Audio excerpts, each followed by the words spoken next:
All right, team, we are officially doing our next interview. I am with Dustin Beckwith, and this is interview number 4.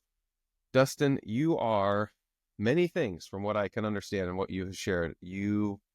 Let's see, you're a husband, you're a father, you're a realtor, you are a former Lumberjack world champion, you're a CrossFit Games athlete, and I think I'm just scratching the surface on all of the things you likely represent. But you got a really cool story, and you got a great background of fun experiences that I'm really excited to unpack. So thanks for being here and being willing to do this. Absolutely. No, looking forward to it, and I appreciate the opportunity. Yeah, this is gonna be fun.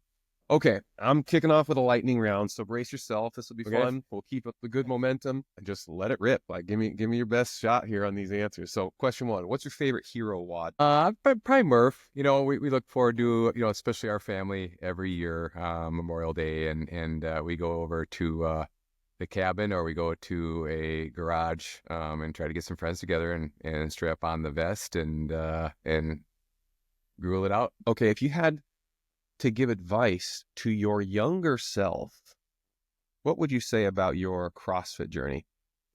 Man, if I would have known now, then, what I know now, then I would have my career either in lumberjack sports or any other sport. I know I would have excelled even more so, and not just the the weights or the gymnastics, the lifting. I finally figured it out, probably on the nutrition part of it, and that's been a goal of mine, especially in our school district, to try to somehow help these young athletes. Yeah, it's not all about going in and benching a deadlift. It's like you got to make sure you're fueling your body right. And I didn't figure that out till I was probably halfway into my CrossFit career, if you will.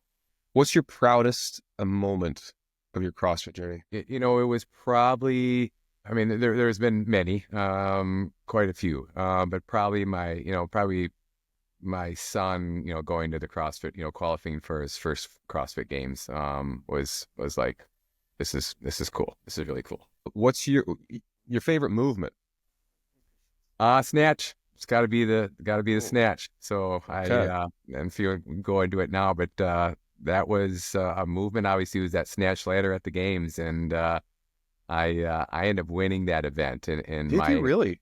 Yeah, so I was Wow. that was my fame and glory moment there at the games. Or Surprising that you would go with such a high skill move.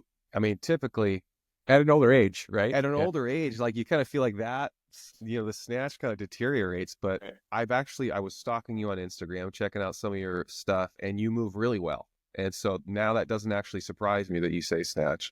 Okay, next question. What are you binging on right now? Whether that's treats or Netflix or whatever. I am trying to become a better reader. So my goal this year is at least one book a month, and that's a huge accomplishment for me. So 12 books this year would be huge. I'm on pace right now, which is good. If you could remove one movement from CrossFit, just it's no longer. You don't have to even talk about it more. No burpees, right? Yeah, it's That's just like, so right. yeah, And very timely following today's 25.1 performance. What's your primary motivator? The family, for sure, and being there when I'm getting older, right? My dad's dealing with cancer and has been for a couple of years, so the importance of health prioritizes everything. And in our family, we try to eat well, we try to move, we're on the go, we're athletic family, and trying to lead, by example. But that's the biggest thing. It's just is health, living in the moment, enjoying it, and knowing life's precious and short. So it's it's a gift. What can you still beat your son at? Is there a workout? He did 25.1 last night, and we got the same score, believe it or not.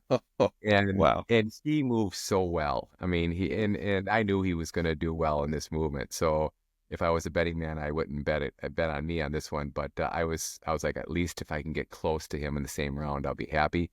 But I probably, you know, probably just heavier lifts. Mm. Although he just hit a 340 front squat. Oh, that's pretty legit. Yeah, and just he's 18 and he just moves well. Well, Yep. he's coaching you now, which Yeah, I'm right. sure we'll circle back on. What's your favorite Boulder value? Let me refresh your memory. The three Boulder values: confidence in your preparation, relentless in your pursuit, humble in your execution. Which one of those resonates most with you? I think probably confidence. Ever since starting with the programming, I look back and go, I'm way more confident going into any type of workout, whether it's gymnastics or cardio or heavy or combo or triplets or whatever. I'm not. I used to be like, please don't be whatever ring muscle ups or double unders or whatever it is, and now it's like I'm confident I can move well in every discipline that there is in CrossFit. Last question, 25.1, love or hate? I always hate the build up to it. And I'm a nervous wreck. I don't know why. And then I'm like, I talk myself off the ledge going, this is just a workout. It's like, you've done this before. And this was obviously easier movements. Burpees we hate, right? But yeah, I hated it. Okay, there's our lightning round. So now let's shift gears. I want to get into your background, and you've got a really unique background. So I'll tee you up a little bit, but take me back and then take me wherever you want to take me. But you had shared a little bit in advance around your history with Lumberjack sports. I don't know how to that's probably the best categorization I can give it. But you had done a number of interesting events. You had had some great success. You also had some catastrophic injury. Like, unpack that for me a little bit. Yeah. So, the area that we grew up, where I'm born and raised here in Hayward, Wisconsin, which is northwestern part of the state, way. I mean, people go, oh, Madison. But we're about 4.5, 5 hours north of Madison. So we're up by Lake Superior, short drive to in and through Minnesota up to Canada. So we're the hotbed of lumberjack sports. We're the home of the Lumberjack World Championships for Oh, over wow. 50 years. So competitors from all over the world, men and women, from log rolling to axe throwing to chopping to speed climbing to boom running, all the different disciplines of lumberjack sports. And we were just kind of exposed to it. Instead of going down to the pool during the summer to learn swimming lessons, you'd learn how to log roll. And Hmm. that was kind of what we did growing up. We had a log, you hopped on it, you try to stay on it as long as you can, and then someone else, two people would be on it. And that's kind of where our family grew up, log rolling, and didn't really do it as a professional, I guess, going through high school. But then I had a couple cousins that were in the sport, and finally, I think my junior or senior year, somebody's like, hey, we're looking for an extra guy. You know how to log roll a little bit. You should come on. And they were doing shows, like summer exhibitions too. So I'm like, oh, let's try it out. So knew how to log roll, kind of, but then picked up all the different aspects of chopping and then sawing, and then the most difficult was the speed climbing, where you racing up 60-foot, 90-foot Oh, yeah, poles. I've seen it. Yeah. Yeah, and coming back down. So the first time I did it, absolutely hated it. I got down. I remember the day. It was hot, almost blacked out after I got back down. I think I threw up.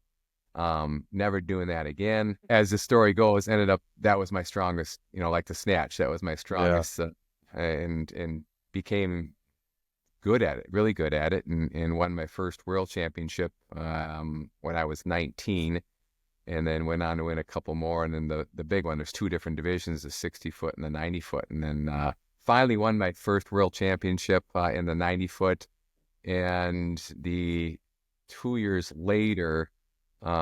That's when, I'm pushing 30 something in my, I've been, late 20s, early 30s. And, there's a lot of younger guys coming into the sport and getting faster. I'm getting older.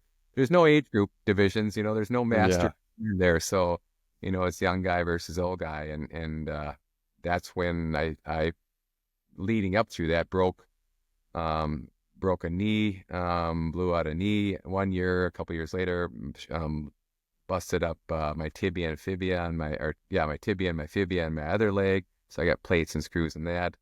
And then the final demise was in 2005 when I landed at the World Championships in the finals. I knew something was wrong, but I was trying to catch up. It was the finals, and the way I landed necessarily wasn't incorrect, but it was just my body was kind of contorted the wrong way and ended up shattering my L1 and L2. So that was the end of, I thought, my career. So I'm sure that there is a whole story on, you know, how that impacted you, not only physically, but mentally and emotionally and socially. Like you're probably just not doing the things anymore that you had once done. Walk me through that a little bit. And then ultimately, like the road to recovery is kind of where I think you probably have some really interesting insights to share. when it happened, I mean, it happened fast. They shipped me to the most local hospital. They didn't necessarily, they knew something was wrong. I had like chest pain and everything too, but no one said anything. So they shipped me up to Duluth in an ambulance, which is about another hour away. And they put me right into intensive care and x-rays. And I just remember waking up and being strapped down in intensive care. And one of the nurses or doctors came in and basically said, "How are you feeling?" And I'm like, "Fine." And she's like, "Well, I'm gonna tickle your feet now." And that's when it, yeah, I mean that's when it hit. When I'm like, I realize how serious this is at this point. The reality of going, I might not be able to, I might be paralyzed, or I might be, yeah, it was just a terrifying thing to be there at that moment and realizing the severity of what happened. But the good news, fortunately, there was no damage. There was no spinal cord damage or injury. So I had surgery the next day. I was up and walking the next day within 24 hours. I was in a turtle shell for, 3+ months. And going, now what, right? I really didn't have a job. That was my kind of job. I wasn't in the real estate yet, but that was that. And leading up to that, in good shape, I thought, for what I was, but knowing I wouldn't be able to compete or do, take that risk anymore. I'm trying to start a family. I'm married, all that. So where does CrossFit come in? This Well, happens how, like what year, and where does CrossFit enter the yeah. equation? So in 10 years later, when I'm about 41 now, and in real estate, my wife and I purchased a real estate company, and we had someone, name was Jan, and Jan is about, she's about 15 years older. And the story was she would always come in late, and she would come in all sweaty. I'm like, "What do you do?" And she's like, "This CrossFit stuff." She's like, "You'd love it." And I'm like, I don't know, right? And she's like, "You got to try it out." Eventually, walk through that door. Yeah, it was, I remember the first time walking through the door, and I remember one of the first workouts, and being close to puking and going, "I'm never chewing again."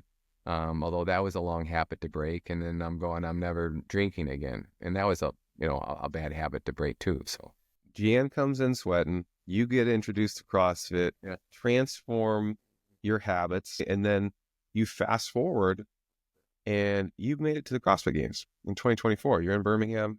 Before we dive into did you get your son to the games before that? I want to make sure we talk about that. Your son, Brody, he went was he in the 14, was he 14 or 15?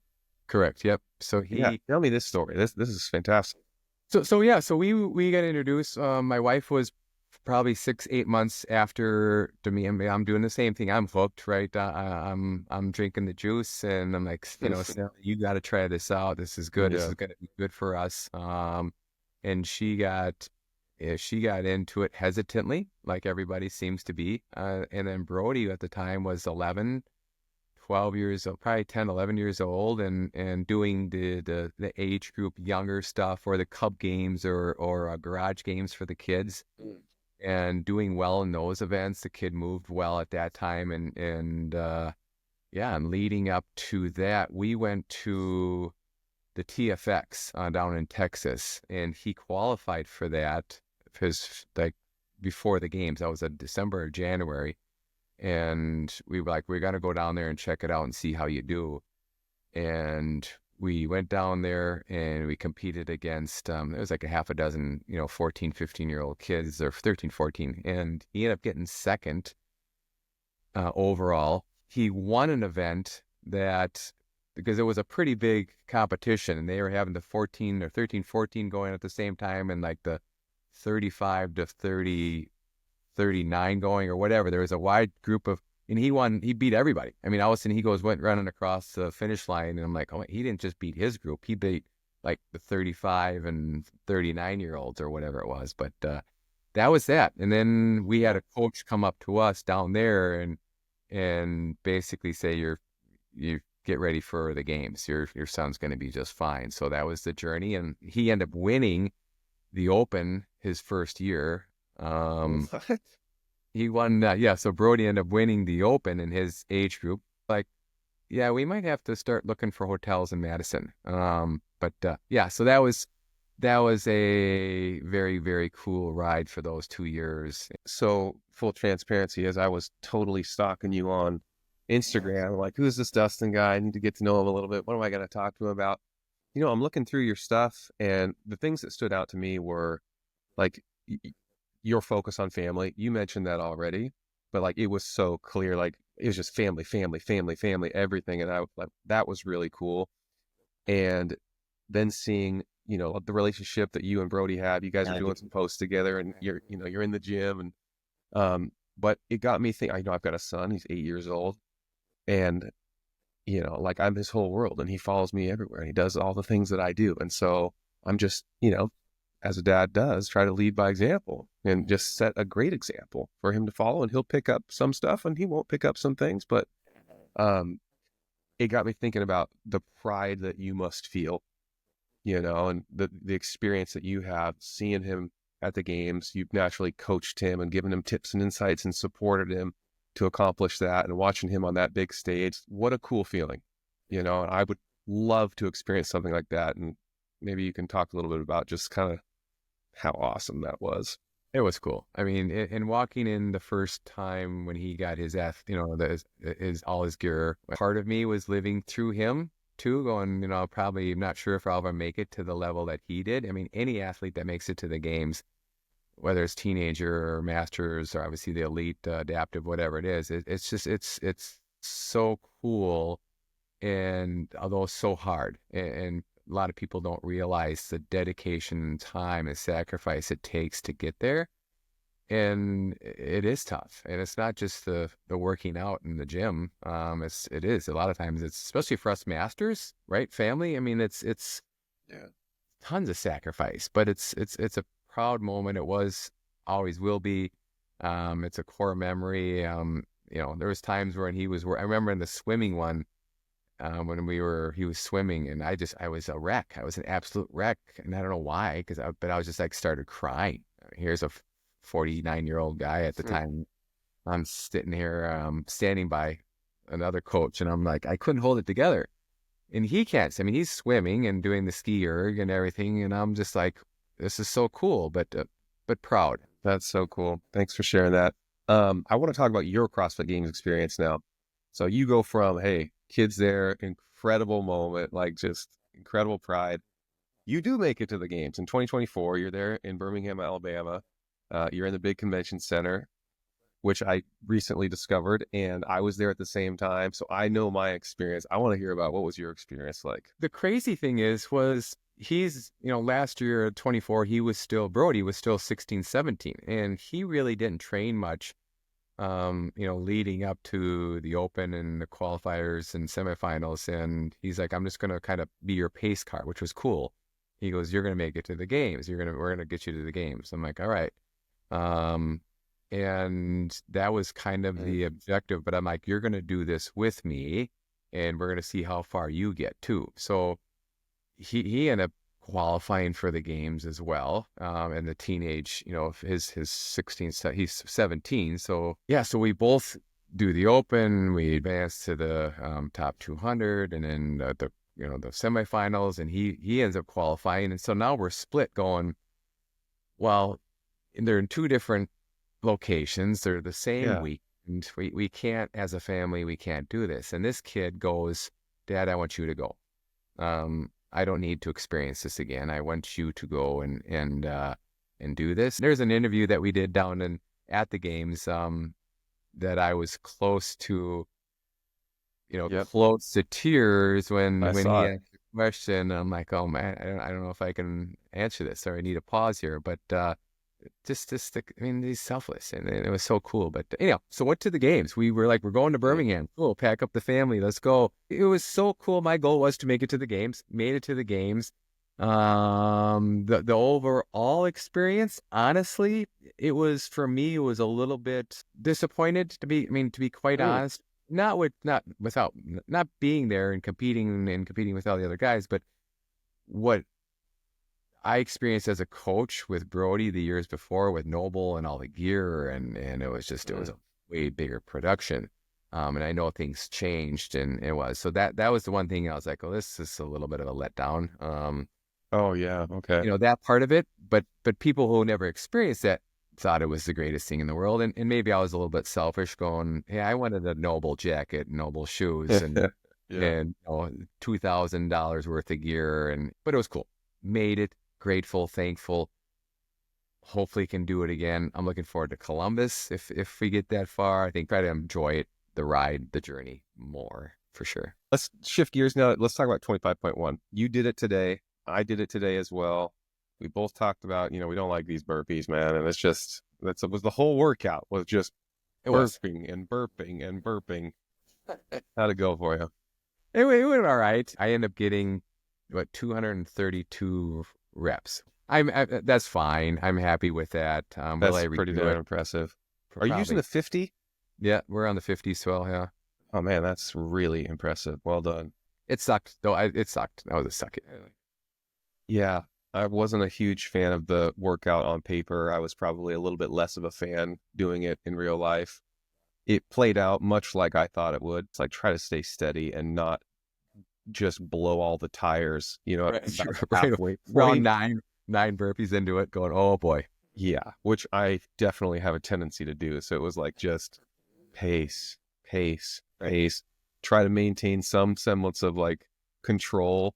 And then, and I realized, okay, we've got like 6, 7 minutes left. It's like, all right, I gotta just find a way to gut this sucker out. What I'm really hopeful for is that, and probably like you, given the sounds of where your strengths lie, is like this workout really was geared towards a certain type of athlete, or there's a category of athletes that's probably going to do really well here, just given what the movements are and where the skill level lies in the strengths guy. I need this next one to really counterbalance this 25.1. So hopefully something high skill, maybe some heavy stuff. It's the open. Just go out and do your best, and don't worry about it. Don't watch the leaderboard. The leaderboard's poison. I hate Oh it. man. I wish it was a blind leaderboard almost, but I know I got this group of buddies and we're all like, hey, kind of softly checking in. yeah. Everybody's afraid to ask, like, what's your score? And we're all kind of afraid to share. And Yeah.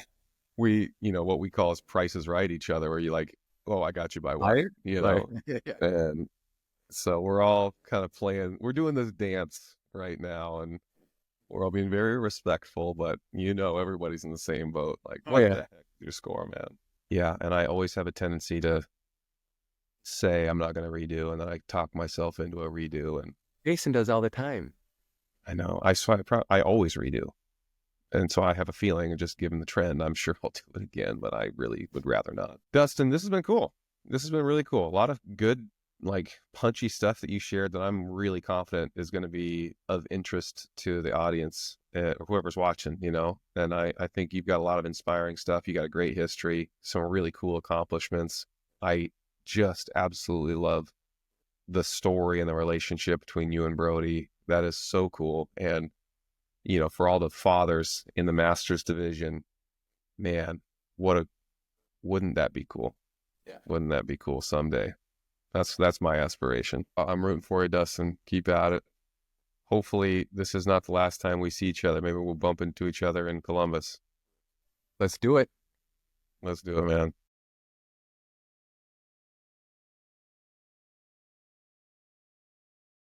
I wish I was recording that. That would That's totally make it into the bloopers. By the way, team, we spent about 8 minutes trying to figure out Dustin's camera oh situation. my Come to find out, god. he just had to flip the lid on the old And the camera. 13-year-old tech son came up and goes, "Dad, you're an idiot."